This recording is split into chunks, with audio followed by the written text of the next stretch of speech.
Hello students, आप सभी का हमारे यूट्यूब चैनल पर स्वागत है। इसके पहले हम लोगों ने 12वीं का चैप्टर 7 जनसंख्या, उसका अर्थ और भारत में जनसंख्या और विश्व स्तर पर जनसंख्या कितनी है उसके बारे में जानकारी ली थी। एवं जनसंख्या विस्फोट का अर्थ भारत में दिन प्रतिदिन होती वृद्धि दर और स्त्री पुरुष के जन्म दर का प्रमाण जो था, उसकी स्त्री की जो भी जनसंख्या थी उसके बारे में हमने जानकारी ली थी। अब हम इस टॉपिक को आगे बढ़ाते हैं। जनसंख्या बढ़ने के क्या कारण हैं, जन्म दर बढ़ने का कारण क्या है और भारत के अंदर जनसंख्या क्यों इतनी बढ़ती जा रही है। बढ़ रही है विश्व स्तर पर, लेकिन भारत में इसकी वृद्धि बहुत अधिक है। उसके पीछे के कारण की जानकारी लेते हैं। स्त्री पुरुष का जो जन्म दर है वह प्रमाण जो है वह बराबर होना चाहिए। हमने देखा कि जैसे 1951 के अंदर पुरुषों की संख्या जब उसकी गणना की गई थी तो 1951 में 18.55 करोड़ थी, और जबकि उसके सामने स्त्रियों की संख्या 17.56 करोड़ थी। यानी कि यहाँ पे भी हमें कमी दिख रही है। इस तरह जब प्रति 10 वर्षों में जब जनगणना की गई तो 2011 में जब की गई थी तब हमें पता चला कि 62.67 करोड़ जनसंख्या जो है वो पुरुषों की थी, और उसके सामने स्त्रियों की जनसंख्या जो थी वो 58.65 करोड़ थी। यहाँ पे भी कमी दिखाई दे रही है। अब जनसंख्या की गणना कैसे की जाएगी, कि कैसे पता चलेगा कि स्त्री पुरुष का प्रमाण में कमी है। तो प्रति 1000 पुरुषों के सामने स्त्रियों की जनसंख्या का जो आंक लगाया जाता है उसे जाति प्रमाण या स्त्री पुरुष प्रमाण या लिंग प्रमाण के नाम से जानते हैं। क्या? प्रति 1000 पुरुषों की तुलना में स्त्रियों की जनसंख्या का जो प्रमाण मापा जाता है उसे जाति प्रमाण, स्त्री पुरुष प्रमाण या हम लिंग प्रमाण के रूप में जानते हैं। ठीक है। अब बच्चों, हमारे पास एक यहाँ पे कोष्टक है। उस कोष्टक के अंदर भारत के स्तर पर और गुजरात के स्तर पर स्त्री पुरुषों की 1000 पुरुषों के सामने स्त्रियों की संख्या की गणना दी गई है। ठीक है। भारत में जाति प्रमाण वर्ष दिया है, प्रति 1000 पुरुषों पर स्त्रियों की संख्या, प्रति 1000 पुरुषों पर स्त्रियों की संख्या गुजरात में, यानी भारत और गुजरात यानी समस्त हमारा जो देश है भारत देश, वहाँ के स्तर पर और सिर्फ गुजरात के स्तर पर बताया गया है। तो देखते हैं 1901 के अंदर भारत में कुल स्त्रियों की संख्या थी 972। 1000 पुरुषों के सामने 972 स्त्रियां थीं। कब? 1901 में। जबकि गुजरात में कितनी थी? 954, 954। फिर जब 1931 में जब ये प्रमाण निकाला गया तब प्रति 1000 पुरुषों की सामने 950 स्त्रियां थी। यहाँ पे 50 की कमी हुई है, जबकि गुजरात में 945 है। यही जब 1961 में किया गया तो 941 था भारत के अंदर, यानी 1000 पुरुषों में प्रति 1000 पुरुषों के सामने स्त्रियों की संख्या थी 941। यानी यहाँ पे आप देख रहे हैं धीमे धीमे क्या हो रही है, कमी है। जबकि गुजरात में 940, 1991 में 927 थी और वहाँ पर गुजरात में 936, 2001 में 933 हुई और गुजरात में 921, फिर 2011 में 940 और 918। तो इस तरह आपने देखा कि 2011 तक जब गणना की गई तो 1000 पुरुषों के सामने स्त्रियों की संख्या 940 ही थी। अब इसका हम विश्लेषण निकालते हैं तो क्या निकलता है कि 1901 से लेके 1991 तक में जो भी भारत में जब 1000 पुरुषों के सामने स्त्रियों की तुलना की गई तो वहाँ संख्या घट रही है, किंतु 2001 और 2011 में जब सुधार देखने को मिला, इसका मतलब कुछ सरकार ने नई योजनाएं निकाली होंगी जिसकी वजह से यहाँ पे सुधार देखने को मिल रहा है। तो उस समय क्या बताया है कि देश में बेटी बचाओ अभियान या बेटी जन्म को प्रोत्साहन देने की ये जो बात चल रही थी, इसकी वजह से यहाँ पे ये फिर जो परिवर्तन है यह परिवर्तन दिखाई दे रहा है। अगर गुजरात की बात करें तो 1901 से लेकर 2011 की समयावधि के दौरान 1000 पुरुषों की तुलना में स्त्रियों की संख्या लगातार घटती जा रही है। क्यों? बहुत से ऐसे सामाजिक कारण होते हैं, कुछ पिछड़े जो विस्तार होते हैं वहाँ पे उनकी सामाजिक सांस्कृतिक रीति रिवाज जिसकी वजह से स्त्रियों के जन्म पर प्रतिबंध होता है। वहाँ पे पुत्र प्राप्ति की इच्छा को ज़्यादा महत्व दिया जाता है। कई बार चिकित्सा के आधुनिक साधन न होने के कारण या स्त्री भ्रूण हत्या, गर्भ में ही बेटी को मार देना, यह सब जो भी परिस्थितियां हैं इसकी वजह से यहाँ पर बेटी का जो भी जन्म दर है, स्त्रियों का जो जन्म दर है वह कम रहा। लेकिन इसके बाद भी कई कानून लगाए गए और उन कानूनों की वजह से कुछ परिवर्तन देखने को मिला। पंजाब, हरियाणा और गुजरात जैसे आर्थिक रूप से समृद्ध राज्यों में स्त्री पुरुष प्रमाण की असमतुला विशेष देखने को मिली। इसके कई कारण हैं, जैसे मैंने आपको अभी आगे बताया कि भाई कुछ रीति रिवाज ऐसे होते हैं जहाँ पर पुत्रों को ज़्यादा महत्व दिया जाता है, बेटियों को महत्व नहीं दिया जाता। कुछ लोग पुत्र को ही ज़्यादा मोह रखते हैं, स्त्रियों बेटी की जो है कल्पना उन्हें पसंद नहीं है, बेटी का जन्म पसंद नहीं है। और कई बार पुत्र की जो भी मतलब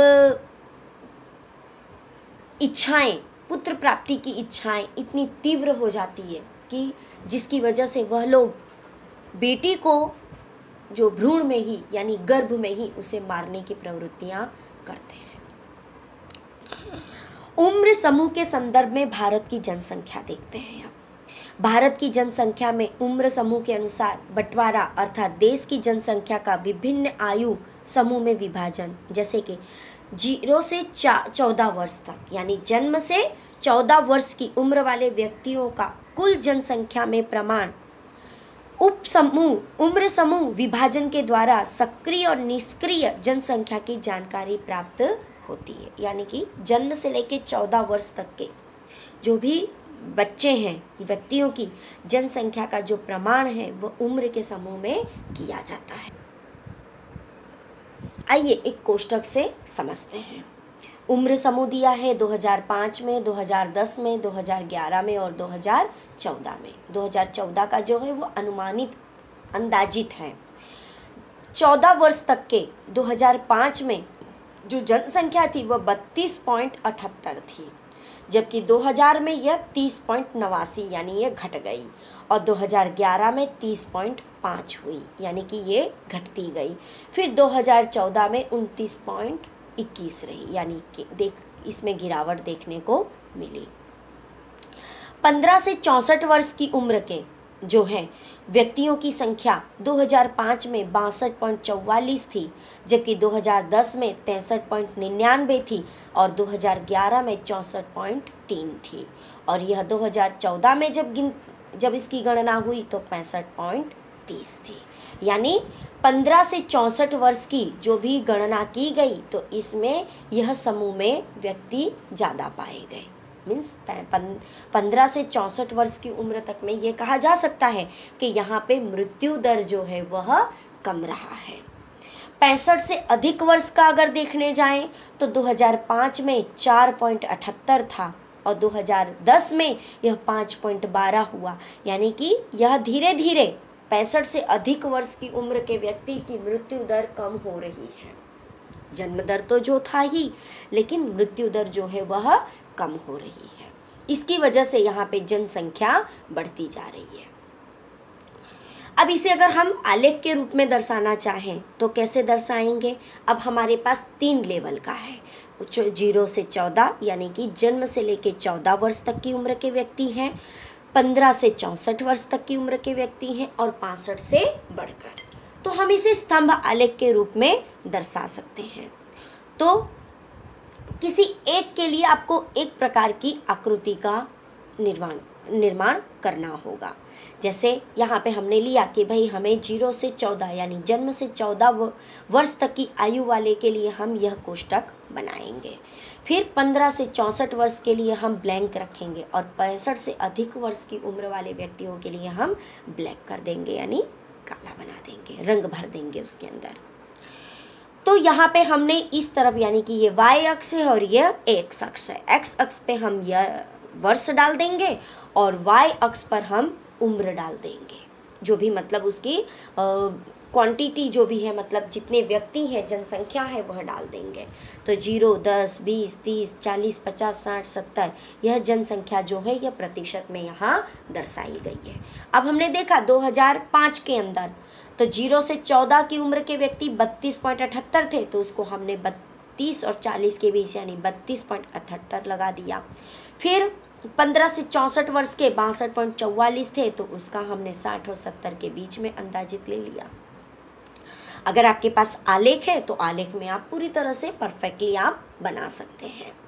और जो 65 से अधिक वर्ष के हैं उसका हमने 4.78 यानी कि हमने 0 से 10 के बीच का आंक ले लिया, 4 गणना करके ले लिया।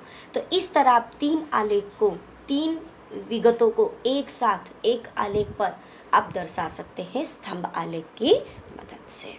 ठीक है, अब उसका विश्लेषण और वो देखते हैं। तो आप देख सकते हैं कि यह उम्र के अनुसार जनसंख्या के बंटवारे को मृत्यु दर और प्रजनन क्षमता में होने वाले परिवर्तन असर करते हैं, यह सर्वविदित है। इस प्रकार के परिवर्तन को आगे जाकर परिवार के कद को भी असर करते हैं और साथ साथ श्रम बाजार को भी प्रभावित करते हैं। यानी क्या होता है कि अगर इसमें परिवर्तन देखने को मिलेगा तो हमारे सामाजिक जीवन पर, जनगणना पर, स्त्री पुरुष के प्रमाण पर, सभी पर यह असर देखने को मिलेगी। ईस्वी सन 2005 में 0 से 14 वर्ष के लोगों का प्रमाण 32.78 था, जो कि 2014 में घटकर 29.21 वर्ष हुआ। अर्थात यह जन्म दर में आई कमी को दर्शाता है। ईस्वी सन 2005 में 15 से 64 की उम्र के समूह की बात करें तो इस समूह में 62.44% जनसंख्या थी, जबकि 2014 में बढ़कर 65.30 हो गई। इस उम्र समूह में ज़्यादातर जनसंख्या क्रियाशील यानी काम करने वाले जनसंख्या हैं। क्रियाशील जनसंख्या में हुई बढ़ोतरी देश के विकास के लिए अत्यंत आवश्यक एवं उपयोगी है। यानी 15 वर्ष से 64 वर्ष की उम्र के जो व्यक्ति होते हैं यह कार्यशील होते हैं, यह कहीं ना कहीं काम कर रहे होते हैं, यानी नौकरी कर रहे होते हैं, अपनी सेवा दे रहे होते हैं। तो यह अगर यह संख्या बढ़ती है तो हमारे देश के लिए फायदाजनक रहेगा। भारत में ग्रामीण एवं शहरी जनसंख्या के बारे में जानकारी लेते हैं। तो वर्ष ग्रामीण जनसंख्या, शहरी जनसंख्या कैसी थी? तो 1901 में जब गणना की गई तब ग्रामीण जनसंख्या जो है वह 21.2 करोड़ थी, जबकि जो शहरी जनसंख्या है उसके सामने 2.6 थी। यानी उस समय यह कह सकते हैं कि उस समय शहरों के अंदर की जो संख्या थी वह कम थी, लोगों का शहरों की तरफ जाना कम था, लोग गांव में रहना ज़्यादा पसंद करते थे। 1951 में जब यह फिर से की गई गणना तब 29.9% निकली, जबकि शहरों में 6.2, यानी लोग किसी न किसी कारणवश शहरों की तरफ ज़्यादा जा रहे हैं। 1981 में 52.4 हो गई और शहरी जनसंख्या जो है वह 15.9, यानी यहाँ पे देखिए ग्रामीण में भी बढ़ रहा है और शहरों में भी बढ़ रहा है। तो इसके कई कारण हो सकते हैं कि जन्म दर बढ़ रहा है, मृत्यु दर कम हो रहा है, लोग शहरों की तरफ ज़्यादा जा रहे हैं। 2011 में जब ये जनगणना की गई तो 83.02 करोड़ निकली, जबकि शहरों की जनगणना जो है वह 38 पॉइंट निकली, यानी कि 38.0 करोड़, यानी 38 करोड़ के आसपास यह जनसंख्या पहुंच गई। इसको भी आप आलेख में स्तंभ आलेख के रूप में इस तरह आप दर्शा सकते हैं कि ग्रामीण एवं शहरी जनसंख्या को आप यहाँ पे ऐसे दर्शाइए, यानी यहाँ पे आप क्रम लिखिए, जो भी संख्या है वह बताइए, और यहाँ पर एक्स अक्ष पर आप यहाँ पे साल बताइए। तो 1901 में जो है ग्रामीण जनसंख्या 21.2 थी, उसके सामने यहाँ पे शहरी जनसंख्या 2.6 है। उसी तरह 1951 में 29.9 थी ग्रामीण संख्या, जबकि यहाँ पे 6.2। इसी तरह आप 1981 और 2011 को भी दर्शा सकते हैं। स्टूडेंट्स, कोई भी आलेख के ऊपर से विश्लेषण करना है तो जो आलेख में जो भी बातें लिखी, जो आप दर्शाते हो, उसी को आपको अपने शब्दों में यहाँ वर्णन करना होता है। वर्तमान में भारत की कुल जनसंख्या में शहरी जनसंख्या का प्रमाण बढ़ रहा है, जिसके कारण अनेक समस्याएं सामने आई हैं, जैसे कि शहरों में झोपड़पट्टी की संख्या बढ़ रही है, गंदगी की समस्या उत्पन्न हो रही है, अपर्याप्त आंतरिक ढांचा युक्त सुविधाओं के कारण व्यवस्था तंत्र, बिजली, वाहन व्यवहार, पानी जैसी आधारभूत सुविधाएं उपलब्ध करवाने में निष्फलता मिल रही है। क्या होता है, गांव का जीवन जो है वह एकदम से आकर शहरों में बसने लगता है, तो शहरों में उतनी रहने की जगह नहीं होती, जिसकी वजह से लोग मकान नहीं ले पाते हैं और झोपड़पट्टी बनाकर रहने लग जाते हैं। झोपड़पट्टी में रहने से उनकी शिक्षा का, उन्हें बिजली का, पानी का, खान पीन, हर चीज़ की समस्याओं का सामना करना पड़ता है, और एवं कचरे के निकाल की उचित व्यवस्था न होने के कारण प्रदूषण की भी व्यवस्था उत्पन्न होती है। इसके अतिरिक्त चोरी, लूट जैसे सामाजिक दूषण भी सामने आते हैं। क्या होता है कि गांव से अचानक लोग शहरों की तरफ आ जाते हैं, उन्हें काम नहीं मिलता है, नौकरी नहीं मिलती, और इसकी वजह से वह चोरी जैसे खराब कामों की तरफ मोड़ कर लेते हैं। 1901 में ग्रामीण जनसंख्या 21.2 करोड़ थी और जो 2011 में 23.2 करोड़ हो गई। प्रतिशत की दृष्टि से जनसंख्या में कमी दर्ज हुई, जिसके कारण ग्रामीण विस्तारों में रोजगार के ज़्यादातर अवसर शहरों में केंद्रित होने के कारण लोग गांव से शहर की ओर स्थलांतर करने लगे। हम ऐसा कह सकते हैं कि लोग गांव से शहरों की तरफ क्यों आए? गांव में रोजगारी कम है और शहरों की तरफ रोजगारी मिल रही है, तो रोजगार पाने के लिए लोग गांव से शहरों की तरफ बढ़ रहे हैं। 1901 में शहरी जनसंख्या 2.6 करोड़ थी, जो 2011 में 38 करोड़ की हो गई, अर्थात प्रत्येक दशक में शहर की प्रतिशत जनसंख्या में बढ़ोतरी होती जा रही है, जिसका कारण शहरों में अनेक भौतिक सुख सुविधाएं जैसे बिजली, शाला, कॉलेज, सिनेमा घर, पक्की सड़क, वाहन व्यवहार, संदेशा व्यवहार, पर्याप्त साधन, सांस्कृतिक और मनोरंजन सुविधाएं, चिकित्सक सुविधाएं पर्याप्त ग्रामीण में उपलब्ध होना है। जमींदारी प्रथा, उन्मूलन और सराफी पीढ़ी पर नियंत्रणों के कारण भी तमाम लोग शहरों की तरफ आकर्षित हुए। गांव के अंदर जमींदारी प्रथा चलती है, साहूकारी प्रथा चलती है, जिसकी वजह से लोग गांव में परेशान हो जाते हैं और शहरों में यह प्रथाएं नहीं होती हैं, जिसकी वजह से लोग रोजगार पाने के लिए, कई तरह की सुविधाएं पाने के लिए, अपने बच्चों को उच्च शिक्षा देने के लिए शहरों की तरफ प्रयाण करते हैं, शहरों की तरफ आते हैं। तो बच्चों, हमने जाति का प्रमाण भारत के अंदर और गुजरात के अंदर एवं जन्म से लेके 14 वर्ष के, 15 से लेके 64 वर्ष और 64 वर्ष के ऊपर के व्यक्तियों की जनसंख्या के बारे में एवं उसके आलेख के बारे में हमने जानकारी ली और उसका विश्लेषण हमने देखा। बच्चों, यहाँ तक का आपको ये जो 3 टॉपिक जो मैंने पढ़ाए हैं और जो आलेख बताए, ये आलेख आपको अपनी नोटबुक में लिखना है और करना है, ठीक है। और इसके क्वेश्चन आंसर जो भी है, एक एक वाक्य से रिलेटेड जो भी क्वेश्चन आंसर हैं, आपको उसका भी अध्ययन करना है। Thank you.